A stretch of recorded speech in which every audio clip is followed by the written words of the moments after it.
Brain booster academy की English master class में एक बार फिर से आप सभी का स्वागत है।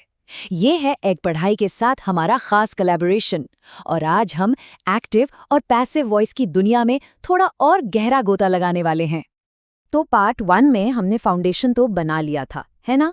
आज का ये सेशन 3 और बहुत ज़रूरी टेंसेस को हमारे टूल किट में जोड़ने वाला है और यकीन मानिए इनके बाद वॉइस कन्वर्जन एकदम मक्खन जैसा हो जाएगा। ऑलराइट, तो चलिए सीधे डाइव करते हैं हमारे पहले टेंस में। ये है द प्रेजेंट कंटिन्यूअस टेंस, मतलब वो सारे काम जो अभी हो रहे हैं, राइट नाउ। इसकी डेफिनेशन बिल्कुल सिंपल है। अगर कोई एक्शन अभी इसी पल ऑनगोइंग है तो बस वो प्रेजेंट कंटिन्यूअस है, सिंपल एज दैट। अब सबसे इंटरेस्टिंग पार्ट, जरा इसके स्ट्रक्चर को देखिए। ये एक्टिव से पैसिव में बदलता कैसे है? एक्टिव में तो सिंपल है, सब्जेक्ट इज एमआर, फिर वर्ब की फर्स्ट फॉर्म के साथ आईएनजी और ऑब्जेक्ट। लेकिन पैसिव में यहां आता है असली गेम चेंजर, बीइंग शब्द, और इसके साथ लगती है वर्ब की थर्ड फॉर्म। तो यहां पर जो की पॉइंट है उसे गांठ बांध लीजिए।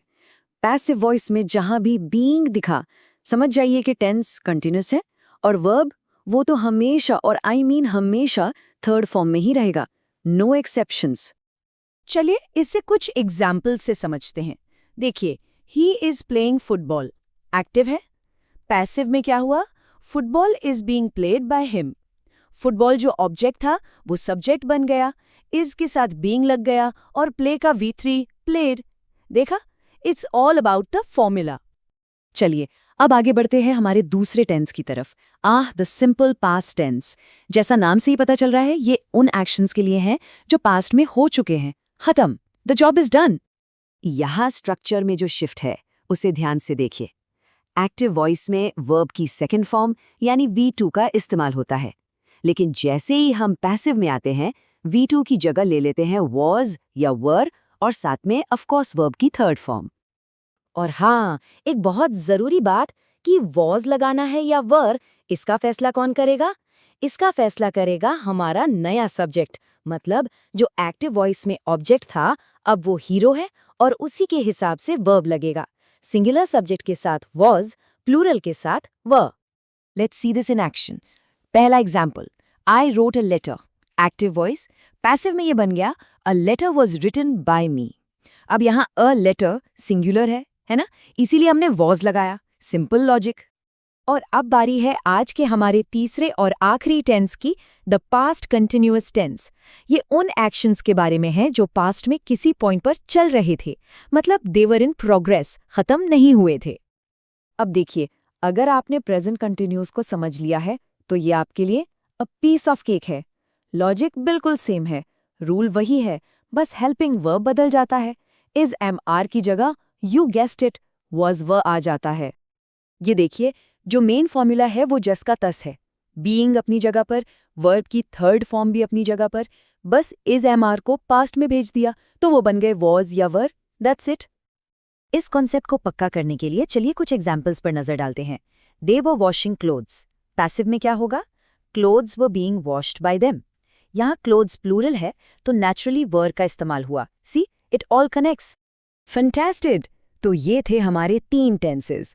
अब मैं आपको 2 ऐसे प्रो टिप्स बताने वाला हूं जो वॉइस कन्वर्शन में आपकी मास्टर की साबित होंगे। ये रूल्स हर जगह अप्लाई होते हैं। Pro tip number 1, perfect continuous tenses का पैसिव फॉर्म होता ही नहीं है। जी हाँ, चाहे वो प्रेजेंट परफेक्ट कंटिन्यूअस हो, पास्ट हो या फ्यूचर। अगर सेंटेंस में हैज बीन टीचिंग या हैड बीन प्लेइंग जैसा कुछ है तो उसका पैसिव नहीं बनेगा। ये गोल्डन रूल है, इसे याद रखिएगा। और दूसरा प्रो टिप ये भी उतना ही इंपॉर्टेंट है, no object no passive voice. Simple, passive voice बनाने के लिए हमें ऑब्जेक्ट को सब्जेक्ट बनाना पड़ता है ना। अब अगर सेंटेंस में ऑब्जेक्ट ही नहीं है तो सब्जेक्ट किसे बनाएंगे? फॉर एग्जाम्पल, शी स्लीप्स, वो सोती है। क्या सोती है? किसे सोती है? कोई ऑब्जेक्ट नहीं, तो कोई पैसिव वॉइस भी नहीं। तो रूल्स तो हमने सीख लिए, अब क्या? अब टाइम है द फाइनल चैलेंज का। चलिए अपनी स्किल्स को टेस्ट करते हैं और देखते हैं कि हमने कितना सीखा है। Ready? Okay, first round, active to passive. पहला sentence, she is eating an apple. सोचिए क्या होगा इसका passive? Ready? It's an apple is being eaten by her. Great. दूसरा, the mason was building a wall. Take a moment. और सही जवाब है a wall was being built by the mason. Next, they wrote a letter. ये तो simple है। A letter was written by them. And finally, Rahul was playing the guitar. इसका passive होगा the guitar was being played by Rahul. Excellent work. अब game को reverse करते हैं, passive to active. तैयार? पहला sentence, a song was being sung by her. सोचिए, इसका एक्टिव होगा she was singing a song. Perfect. दूसरा, the car is being washed by them. What's the active form? It's they are washing the car. और आखिरी, the wall was built by the mason. इसका active हुआ the mason built the wall. Fantastic. Well done. In tenses पर command हासिल करना मतलब grammar की एक बहुत बड़ी जंग जीत लेना है। जैसा कि कहा गया है, वॉइस की कमांड मतलब ग्रामर की विक्ट्री। लेकिन जर्नी अभी पूरी नहीं हुई है, पिक्चर अभी बाकी है। अगले पार्ट में हम परफेक्ट टेंसेस और फ्यूचर टेंस के पैसिव वॉइस को डीकोड करेंगे।